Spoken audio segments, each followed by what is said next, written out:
Masaya na ako na pinahiram kayo sa akin ng ilang taon. Okay na po ako, napatawad ko na po ang driver. Ayaw ko pong ipasara ang Solid North. Sa mga driver, may pamilya po siyan. Sa mga sumasakay, kailangan po nila yan.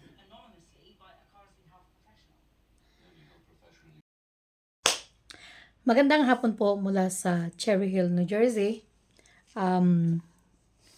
Eto, what you call this?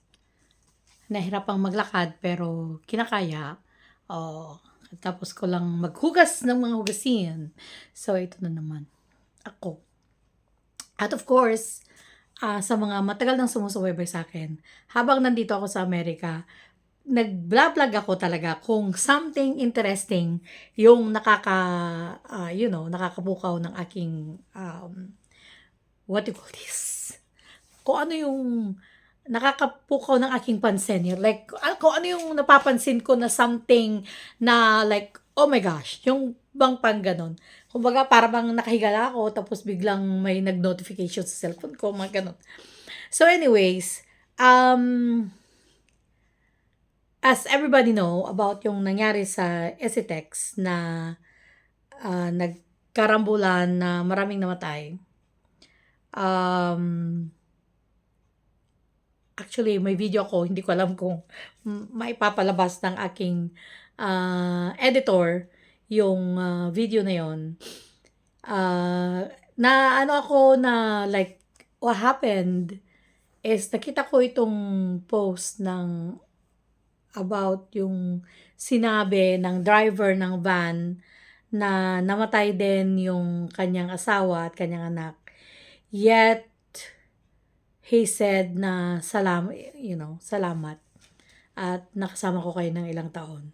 Man, that is so like, wow.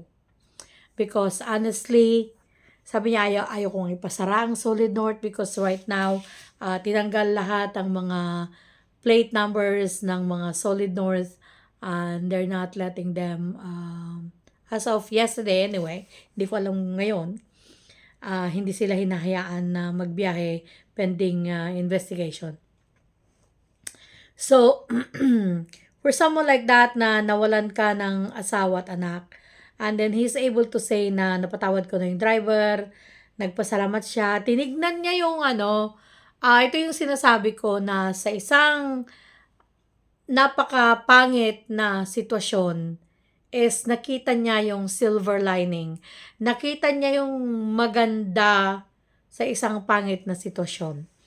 I really, of course, yung, alam mo yon yung two things agad na pumasok sa isip ko. Either, nagsasabi siya ng totoong nararamdaman niya, or he is still in the state of denial kasi nga, 'di ba?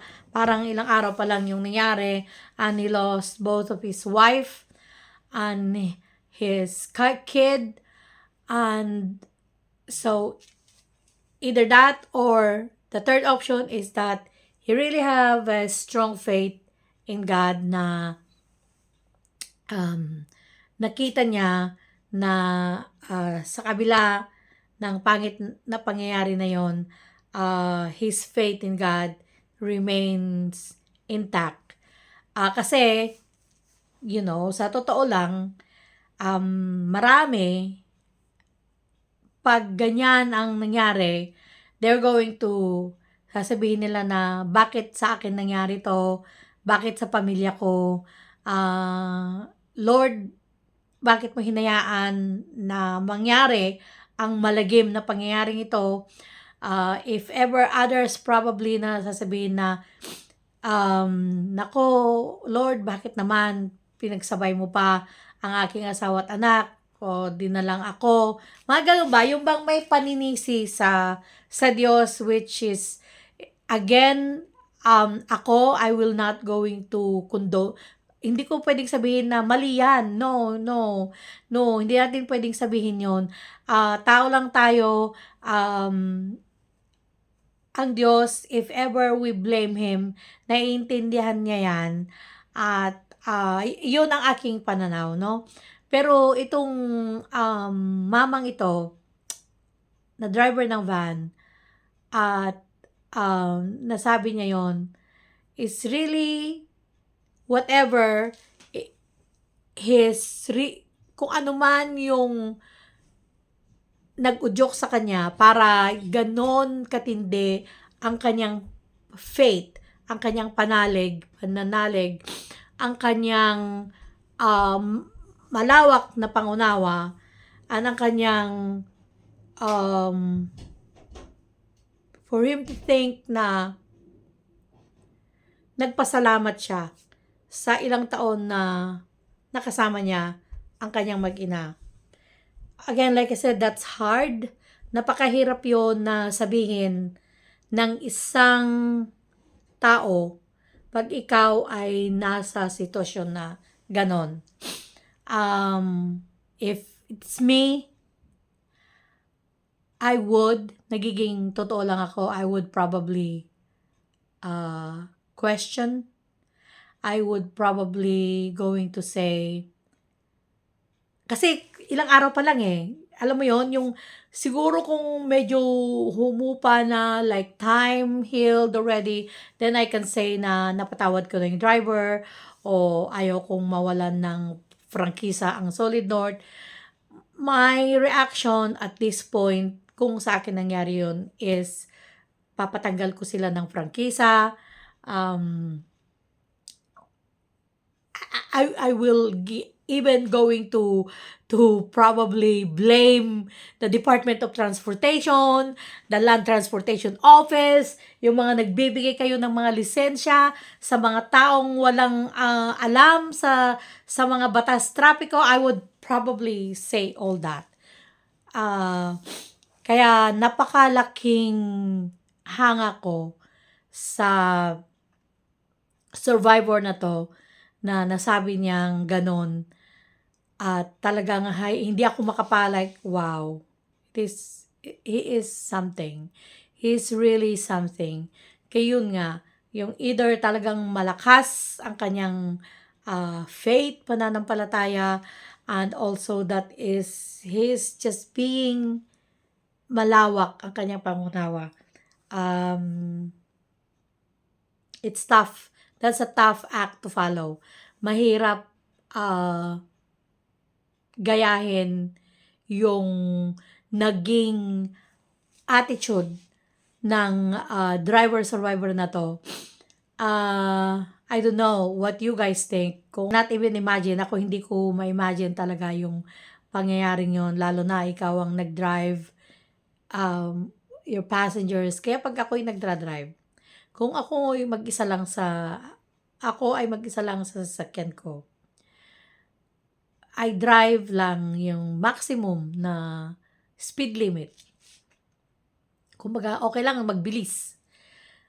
Pero kung may mga kasama ako sa sasakyan at ako ang nagdadrive, I make sure na I'm within speed limit. Talagang more na nagiging careful ako kapag merong mga pasahero sa kotse ko na ako ay nagdadrive. And in this case, nakatigil siya, pero binangga siya, causing loss of lives. It is not his fault. But, para bang, kasi meron yung tinatawag na survivor's guilt, which is, it's too early to say, pero, I believe na yung malakas na pananalig niya sa Lord, sa Panginoon, ang the one that's carrying him right now. Kahanga-hanga po ang isang tao na ganon ang reaction. Again, like I said, I don't know if that is going to be my reaction. Kaya, mag-ingat na lang po lagi talaga tayo sa daan. Sana talagang magkaroon ng pagbabago ang sistema ng pagbibigay ng lisensya sa Pilipinas. Kinakailangan talaga ibigay lang kung nag-test, nabasa yung manual, alam kung ano ang batas trapiko, dapat mga ganong bagay, ganun lang ang binibigyan ng mga lisensya, no? At hindi ko alam kung mababago pa ang ang mga style ng pagdra-drive sa Pilipinas na overtake ng overtake, na kahit naka double yellow lane, naka double lane ang gitna ng kalsada, pero sige pa rin ang mga driver sa Pilipinas sa pag-overtake sa mga non-overtake areas na yon. Um, Hindi ko alam kung mababago pa ba. Probably, but we need to have, kinakailangan natin ng tough. Kinakailangan talaga ng,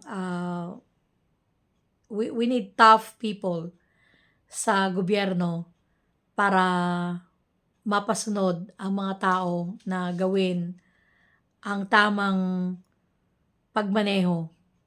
Pero kung nagmamaneho ka, may violation ka, nahuli ka, nagbigay ka, tinanggap yung bigay mo, then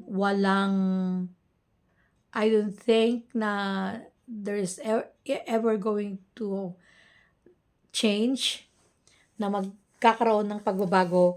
It's sad dahil like, ang dami-daming after the STX, so ang dami-daming lumabas na sa feed ko, YouTube-wise, Facebook-wise, na maraming mga aksidente na nangyari sa iba't ibang panig ng Luzon. Just Luzon lang actually yung mga nakita ko. So, hindi ko pa nakita yung mga other parts ng Pilipinas.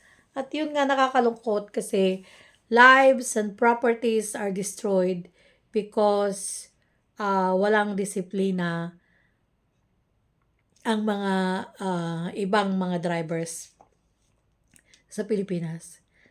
So, sana talaga yung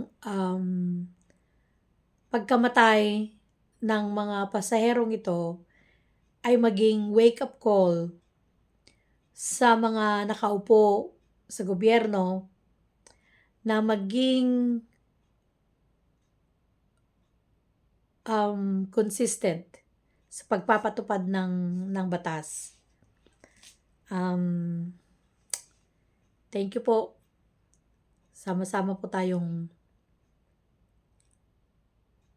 manalangin para sa ating bansang Pilipinas.